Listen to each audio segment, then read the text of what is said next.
À peine réélu à la tête de la République du Tchad, le président Idriss Déby est mort ce 20 avril 2021 à l'âge de 68 ans.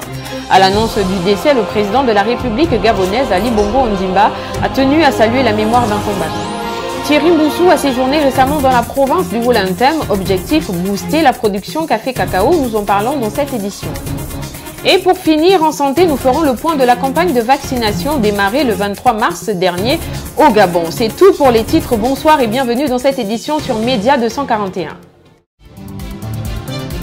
Le président Idriss Déby Itno est mort comme il a vécu en combattant. Mes condoléances les plus attristées à sa famille et au peuple tchadien. Dans cette épreuve douloureuse, le Tchad pourra compter sur l'entièreté de la solidarité du Gabon. A-t-on pu lire sur les réseaux sociaux du chef de l'État gabonais, Ali Bongo Ondimba, après l'annonce du décès de son homologue tchadien ce mardi 20 avril 2021. Le continent africain est en émoi suite à la disparition tragique du président tchadien qui a succombé à des blessures par balle au cours d'une opération contre les rebelles dans le nord du pays qu'il dirigeait avec son armée.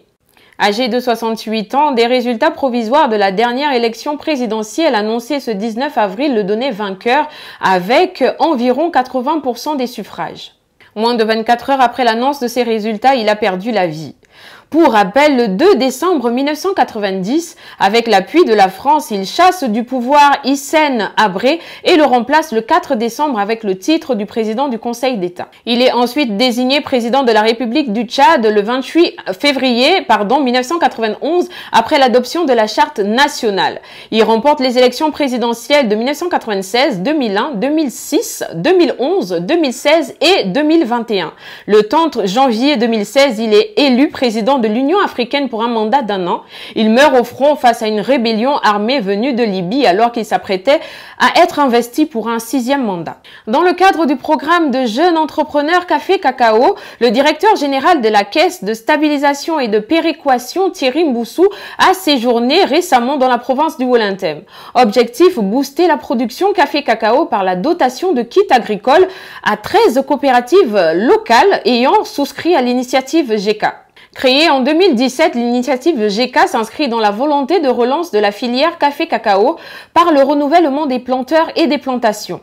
Ce sont à ce jour 126 jeunes qui prennent part à ce projet dans la province du Wolanthem pour 188 hectares créés en association avec des cultures vivrières depuis 2017. Cependant, plusieurs sites de plantation sont en proie à de hautes herbes qui ont des conséquences irréversibles telles que l'abandon systématique des parcelles. Pour pallier à ces difficultés, la Kestab mise sur la structuration du travail de coopérative. C'est d'ailleurs ce qu'a confié le directeur général. Face au taux d'enherbement constaté dans certaines plantations qui parfois entraînent l'abandon de parcelles par certains jeunes, la Kestab a vu la nécessité de structurer et d'organiser les producteurs afin de développer de manière durable la production de ces deux cultures, a-t-il confié. Ce sont au total 13 coopératives agricoles qui ont pu bénéficier de l'assistance matérielle généreusement offerte par Thierry Mboussou. Selon le bienfaiteur, ce kit est un outil d'entretien des plantations, un geste salué par les récipiendaires qui ont tenu à témoigner leur gratitude à l'endroit du donateur. Débuté, il y a un mois, la campagne de vaccination s'étend progressivement dans le Gabon.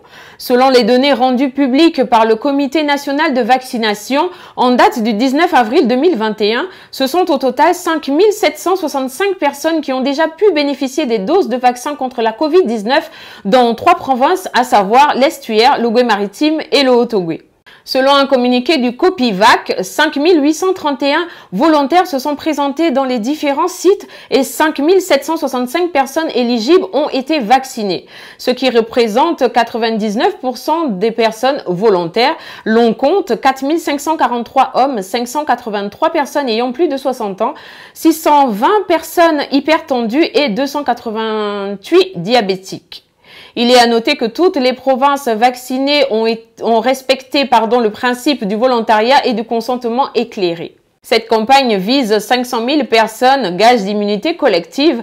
La cellule de veille et de pharmacovigilance n'a enregistré aucun effet indésirable depuis le début de cette campagne, ce qui a permis le lancement, la semaine écoulée, de l'administration des 2e doses de vaccin. Ce sont au total 763 volontaires qui ont déjà reçu leur 2e dose.